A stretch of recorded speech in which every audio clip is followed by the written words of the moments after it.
Welcome back, WNST, Towson, Baltimore, and Baltimore Positive. We're digging, telling local stories around here, and bringing on old friends and new friends. We're calling them Wise Conversations. All of it brought to you by our friends at Wise Markets. Of course, I'm getting out doing my crab cake tour.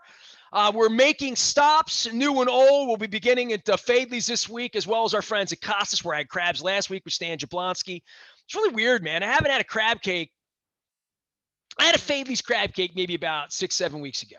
And that's the last crab cake I had. So that was like, I think it was maybe March that I had my last crab cake. I could look it up. But I'm not having any crab cakes until I'm having a Fadley's crab cake and a Costas crab cake. I had the crab imperial at Costas last week, and I had crab imperial, and I had oysters Rockefeller. Oh my God, the spinach at Costas is so good. So I'm avoiding it because I'm going to be having a crab cake every week for the rest of my life. And except maybe when I'm on vacation in some weird place like North Carolina or Florida where you wouldn't trust it. Brian Eder's been my friend since 1980, whatever. Man, I'm having all local dudes on, man. I had Tim on from Wise Markets. He grew up in Gray Manor. A couple weeks ago, I had John Allen on. I had Johnny O on too, Baltimore County Executive Johnny O from Eastwood. So when you're from Eastwood, you brag about it. And Johnny Allen, of course, with the Stone Horses, getting the band back out from Eastwood. This guy's from Berkshire. We don't talk about Joby Palczynski around here 2 decades later too much because of the tragedies and whatnot. But Berkshire is where I played Little League.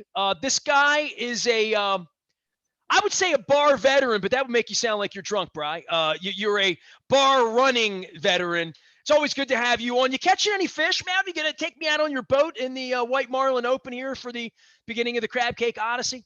If you'd like to go, I'm sure that I could get you a day as a ride along. That would be great.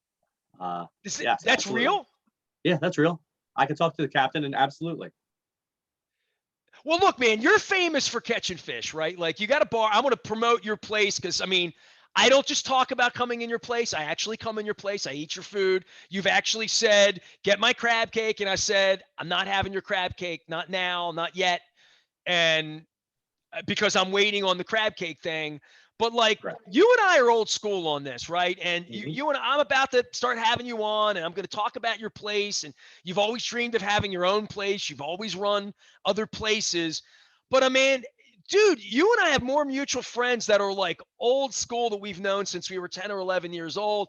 And then through life, whether you're managing places downtown where thousands of people go, or whether you're managing river places that my wife is standing upside down on a paddleboard with Jesse Benson doing flow-yo. And now you've settled literally on a corner 2 blocks from where I took my music lessons as a kid, where I bought my first jet airliner, Capitol Records, a Stevie Miller band, where my parents dragged me to Hausner's and I went to Matthews, and everything I ever did was in Highlandtown. I would say it's a homecoming for you at the Chasseur, Brian. It was, and I was fortunate enough to fall into the opportunity that I had. I was running another establishment in Canton, and the owner of the Chasseur recruited me to come and become his partner. It was odd because I bought in 3 days before the pandemic shut everything down. Good timing, great. You thought you were buying in for St. Patrick's Day, right? Yeah, I did, and then everything shut down, and I thought, man, I've just pledged my life savings to a place and we may never get back open. And we were lucky enough to use the time to renovate, and we opened back up, and we have been doing as well as can be hoped for during the pandemic. We're doing more business than my partner had ever done, and we didn't think that was possible, which is great. How is that? I mean, like, I don't even know where to begin with you. Baseball cards in Berkshire and, downtown and all the places you've managed. But all these years in, you've been doing this as long as I've been doing radio, right? Legitimately, right? Like, when did you start? Did you ever work at Bohem? I mean, how far back did you work? I started bartending at Roto's in Fells Point. Oh my God, dude, that's where I had my first ever beer. Do you know that? So no, I did not know that, but I started bartending at Roto's in 1996-ish, and I was there for 3 years. Then I went to the Bay Cafe for 16. So you were at Bay Cafe. That's how, okay. Yeah. Yep. And that was the greater part, and that's where I really cut my teeth and started to manage, and got into realizing that was going to be my life's calling.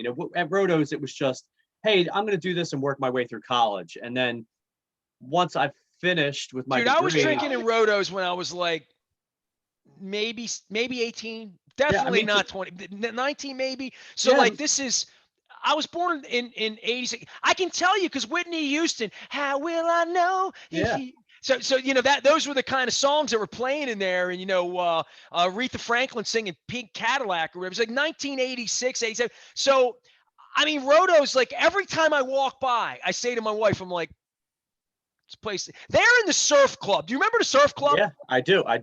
And so it's crazy because I went same, just like you. I was going in there with a fake ID that was one of the Greek guys. And when the bouncers looked at the card and saw it was one of I had Greek Eddie guys, Wadowski's fake ID, and yeah, we didn't even look alike.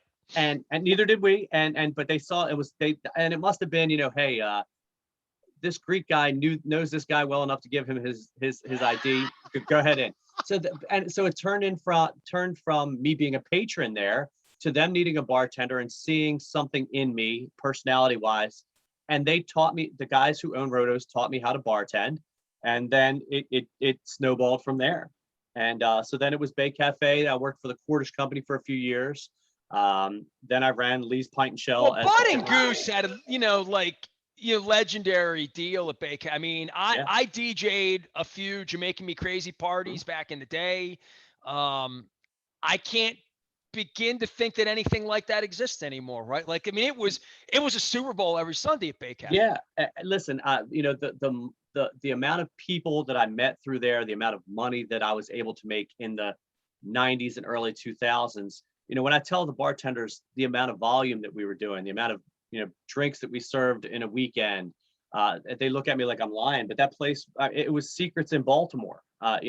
For lack of a better. Well, it's like telling people about Hammerjacks back in the day too, right? Like you'd have to see. Secrets is something that if you've never been and you try to tell some guy in Kansas City who owns a bar about secrets, they'd be like, what? Like maybe you've seen that in Panama City or something, right? Like the Spinnaker, La Villa, and like those kind of like massive places. That Ocean City is born that kind of place, but Bay Cafe was kind of the inspiration for that, right? I know that Bud and Leighton Moore, were friendly, and they had the Ocean Club down there first, and then it kind of turned into Secrets. And I mean, it is a one of a kind bar. I mean, the fact that they are distilling their own liquor now is a testament. They don't even buy Bacardi. It's it's Secrets rum and it's Secrets vodka, and so he has revolutionized the business there in Ocean City. I mean, kudos to him because. Well, I mean, for a guy like you, that would be like me looking at what Joe Rogan's built in a podcast or what Howard Stern has done and said, or what Oprah has done, or, and say, hey, I'd love for Baltimore Positive to grow into something that would be generational, right? We all look to do that. You've worked for some big places and now you have your own place. Give me, I mean, look, man, you and I can talk sports. We're at the Oriole game the other night. We can go through all that. But I really want to talk pandemic with you because a lot of this did happen with you opening, you and I talking, and then you close down, and then you're trying to open up. And then I came in, and you're like, get the crab cake. And I'm like, hold on. I got an idea here. And I didn't know about the view in your place. I mean, the second floor view at the Chasseur. I didn't even know how to pronounce Chasseur, Chasseur. I didn't, whatever. A lot of people get it wrong, and it is, and it's odd because I bought into the place, so I had the offer on the table, and before I decided to invest my money, I was like, I'm going to secret shop it. I'm going to go in and check and see what the place is all about before I'm willing to go out on a limb. And when I saw the view, I thought to myself, how can this place not be doing well? Because it is honestly one of the best views in the city. I mean, there's no two ways about it. And it was just lacking service. The food was really good. The chef was good. They just had someone there running it who did not have a vision, and the staff was kind of on their own. And service is the part of the business that I'm best at. Well, Brian, honestly, like I think in the modern era, everyone has watched Restaurant Impossible or fix a restaurant, or we're going to come, Robert Irvine went to my friend Chad down at Al Seafood. Everyone's familiar, I think, if you've never watched one of those shows, you should, Mhm. but that all of my life, the chicken salad came out, the crab cake came out. I never really worked in a restaurant, right? A lot of people that work in a restaurant, you'd have that experience, but running a restaurant's different than working at a restaurant. But what it takes to be successful in that industry, I have incredible admiration for anyone that tackles it, right? Because it's a labor of love. And, I had fun in my day throwing parties over on Kane Street. I'm sure you're Yeah. familiar, and thought, well, maybe one day I'll put my Led Zeppelin autographs on the wall and run a bar. And then there's the reality of actually doing it. And especially this far down the line for you, it's really a labor of love, and you want to build something awesome, right? Because you've been Sure. a part of awesome things. Sure. And I do. And I still lean on, those people who mentored me. I still talk to Bud Craven and Goose, pretty regularly, once a week. Tell Bud to bring the damn barge back so I can go get wet in the summer. Yeah. And because they're, even in today's age, with the digital age and how things change so quickly, a lot of those things that they taught me still hold true. And the big thing is, you're a sports guy and I'm a sports guy. I am like a general manager of a sports team, and my thing is to put people in a position to succeed. I've got some great servers, some great bartenders, and I need to know how to place certain people together and know that you and this person work well together, and you and person B don't work well together. Like a pitcher and a catcher, battery. Sure, correct. Sunday Yeah, catcher. and so knowing people's strengths and weaknesses is big in this business, and being able to put people in the position where they can succeed is important. I had a girl who was a bartender and she wasn't particularly good at multitasking, so I have made her a server now instead, because she likes to really interact with her guests, and sometimes when you're bartending you don't have time to do that. So she's 10 times the server that she was a bartender. I didn't have to let her go. I just put her in a position where she's doing the best for herself and for me at the same time. And those are just the things that you have to kind of learn. Personality is more important in the service industry than being technically able to make a mojito well. If you can count, I can teach you to be a good bartender, but I can't teach you to be a good person. I can't teach you to be interesting and engaging with your guests.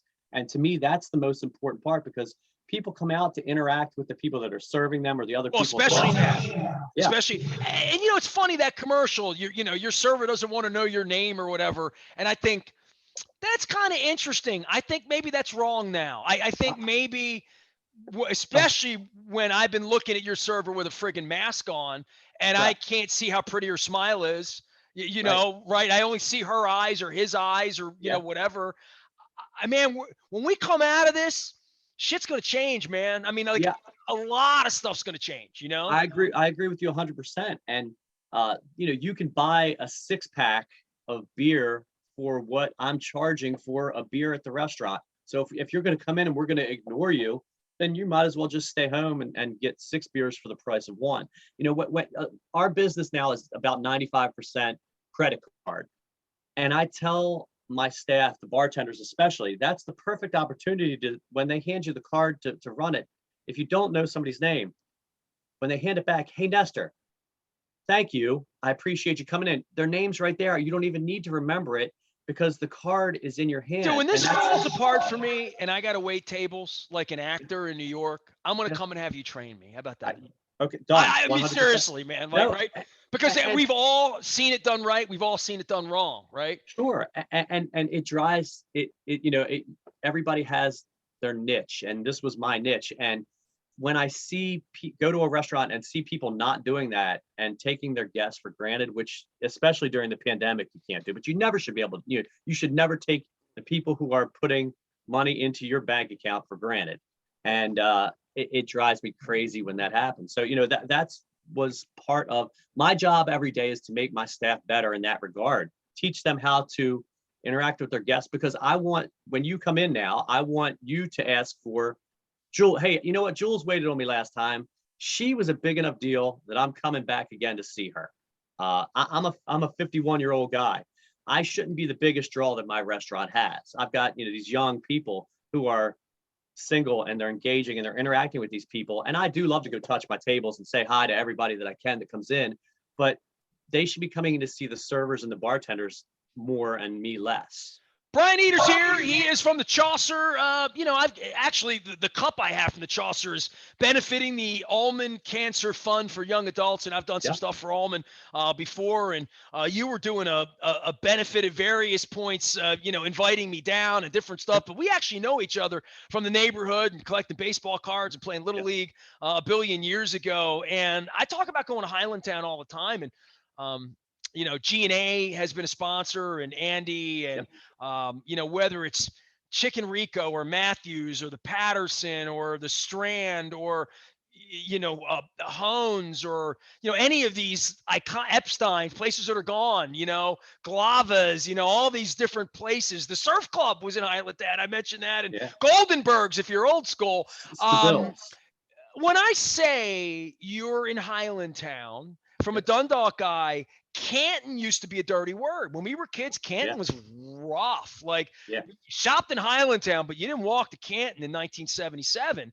And then Canton became, the place that Looney's and Scunny and everybody goes down. And we all went down there and got drunk at the turn of the century. And it turned into a destination, homes, renovations, water, Ed Hale, all that happens. And then my friend Dave Shinen lives in Butchers Hill. Butchers Hill was really rough in the 80s. I mean, bad things happen in there. I used to drive through there on the way to work. And I've lived in the city my whole life, right? And north side of the park, south side of the park, east side of the park, Highlandtown, Hispanic, of which I am. I tell my wife all the time, I walk through Highlandtown and everybody's Hispanic. And I say, you have no idea, in 1975, I was the only Hispanic person anybody had ever seen. No one spoke Spanish. My father had to drive to D.C. to get a plantain, literally. Would come back with plantains from Washington. He had a market. There were no markets in Baltimore. It's amazing how much the city has changed. And when I say Highlandtown now, somebody may say, Highlandtown, everybody went out of business. Highlandtown, that's the place I shopped. Highlandtown, oh, that's the ethnic place where there's a billion different kinds of food you can have. And then you would say, Highlandtown. And I would say to people, Highland. It's high up, and the Chasseur has a place where you look out on the second floor. I never was anywhere high in Highlandtown. I didn't do drugs back in the 80s, but I didn't realize Highlandtown meant like Brewers Hill High, where there's a view. I don't know what Highlandtown is anymore, but 10 years ago, you would have said, we're in Upper Canton. Right. I don't think Highlandtown's a dirty word, and I think Highlandtown's really coming back, because when I go through there, your place isn't the only place I want to stop and try some food, man. Like, it's becoming a really cool place, I think, Highlandtown. I agree. And that gentrification, the regentrification, is moving from Canton to what Highlandtown proper was. I want to make Highlandtown famous again. Like, I'm going to brag about it. You advertising with me gives me a chance to scream Highlandtown, where the Frank Zappa stay, like where all my childhood memories were, where it's still a great place to go. Like, honestly, And to me, the great thing about that for us is, at the Chasseur, it gives us the opportunity to be the Loonies. Loonies to me was the standard of Canton when that started. And then, Mamas, Nacho Mamas, and Mamas on the Half Shell and Clada all came into the picture after kind of Loonies was the one that really started it. And to me, that's the chance that's the opportunity that we at the Chasseur have now. We're the first cool bar in Highlandtown and in Upper Canton, whatever you want to call it. And to me, there's enough space in that neighborhood and enough young people living there and enough walk up traffic that there can be as many cool bars there as there are down on the square. And it'll also give us the opportunity to, the more nice, cool places there are in Highlandtown, the more people from the county are going to say, hey, you know what? There are 4 or 5 cool bars there. If we're the only one, people may not come from the county. But if there are more than one, they're going to say, hey, let's go do a little bar tour and, do what you guys do and park at one and walk to 4 other, then walk back or Uber home from there. So I'm in at the ground floor of it happening, and it's pretty exciting for me. Well, you're not the only young person investing. Like, I saw somebody getting a chicken thing from the Snake Hill place around the. I haven't been there yet, but I mean, Matthews. I kind of like, everybody should want to be a block or two from Matthews, right? Sure. Like, I mean, and then the Patterson and the Arts. We talk about people coming back and doing things that your place is a perfect place to grab a bite because Matthews, not everybody can eat there. They only got 10 tables, right? Like, Correct. like there's gonna it's coming back, man. And I think people want to come out and feel it again, and people that are doing it well. And I know we all hate that pivot word, but people that have moved in this, that when people want to come back out, I think their standards are going to be higher. Yep. And I think it's like, to your point, food, service. Is there a good crowd? Is it, is it a place I feel like I want to be? And the thing that pisses me off, and you and I can go all day on this, and I'll wrap at this and I'll send everybody out. You and I are going to do a crab cake. You're going to be a recurring guest here. And you know this. I live here. It's on the market. We just put it on the market Monday. Hopefully it's sold last night. No, come buy it. They said it's $1 million view. I'm like, half price. So I walk everywhere in this city with my wife. We walk from right here around, I'm always backwards, around here and that way. And we walked 10 miles last week when we came in and saw you. The night we saw you, that was the long walk. The short walk was only to the pagoda. And you know what I mean? Like, we walk 3, 4, 5 miles a night regularly when it's above 65 degrees here. It's how I stay skinny and can eat your French fries and your tots. Right. And we're very, very heartened. And I know there's a murder yesterday, and God forbid there'll be another one tomorrow. I get it. And we're working on all that. But as a citizen here that walks the city and does things, we're very, very heartened. We love our walks through the city. We love walking down Bank over to Eastern to Alisan, up Thames, around the corner, through Canton, down side streets we've never been, up Hudson. We're going to that pho place. I keep coming to your place and eating the food, and we get full. I'm going to support that pho place that everybody loves down around the corner from you, because there are places popping up that I got to experience. I haven't been there yet, but I'm going to go. I mean, I've done a piece on Verde last year. Ed doing a great job over there. Napolitano Pizza. There are amazing places in your neighborhood. Yeah, and I feel like once enough people get vaccinated, that the pandemic is more in the rear view than in the windshield. There's going to be a renaissance for restaurants because people want to be back out. And I think that you're going to see a lot of people that were stuck in the house for the last year are going to be going out a lot more because, they want to be social. And as human beings, we're social animals to begin with. And that was taken away from us for the greater part of a year. So I feel like a lot of restaurants the ones that survived the pandemic, I hope, are going to thrive now that the pandemic is kind of, slowing up. Well, look, man, when we have the crab cake at your place, hopefully, I think I want to do it in the fall. Just like I'll come in, I'll be doing other stuff in the summer, but I'm moving around. I want to save your crab cake for the fall when we can bring some really cool people over, because I want to feature Highlandtown and do it the right way. I don't want it to get lost in June or whatever. Like, I want to feature it and do it up because it is such a part of my childhood. Maybe invite some old friends back too, tell some old neighborhood stories, but more the things that are going on in your neighborhood, the Patterson thing, the Patterson Park thing, things that happen, festivals that happen in that area always, and somewhere I keep telling my wife about all the Polish people over there. We got to figure out who to trust the pierogi from. We got to bring an old school Polish pierogi back at some point. Yeah. And maybe the Polish festival, that would be a good spot to get one, because I know that they're going to have to be authentic there.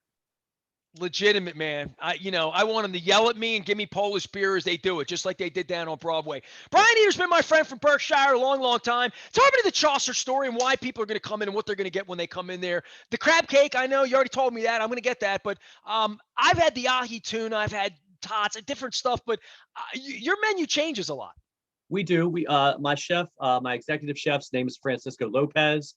He's been with the restaurant for 3 years. And he's very talented. I'm lucky because if the food had been bad, but the service was good, that would have been harder for me to fix. I give him a lot of leeway with the menu. I don't really dictate to him what he does. I let him be creative because he's a creative guy. And you're a food eater, not a food maker. Is that what you're saying? That's correct. That's absolutely correct. And so we do 3 to 5 specials every week.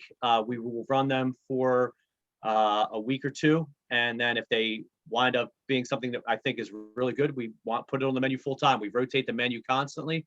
We do 12 draft beers on tap. That is a rotating draft concept. We only carry 2 full time, and the rest it's going to be a different beer every time you come in, other than the 2 that we have all the time. We are open from 4 until close Monday through Thursday. Friday, Saturday, Sunday, we open at 10. We do a bottomless brunch on Saturday and Sunday from 10 to 3, which includes mimosas, crushes, Bloody Marys, and sangria, which is our busiest time. We've got about 40 tables inside and another 10 outside. And I personally think that it's one of the greatest views in the city, and the food is great on top of it. My staff is wonderful. I couldn't do it without them. I have a great staff. They stuck with me through the pandemic, and I've done my best to try and make them whole and take care of them. I didn't take a salary for a good part of the pandemic and gave it to them so that they could survive, and they are repaying that in loyalty. And there's a lot to be said for that. Well, it's a big summer ahead. I think everybody Sure. realizes if we all show up, do the right thing, get the shot. Yeah, I'm second shot now, so I'm skating toward maybe a couple days in the Outer Banks next month with my wife. So we're working on it, building the company better. But I tell you what, man, we're gonna get to know your folks. Our friends at the Chasseur, one of our new sponsors here at WNST, and of course the Baltimore Positive, tells you, dude, I can't believe I had you on a half an hour. I didn't let you tell a fish story. Yeah, I know. That's okay. We'll do that next time. We'll save it for next time.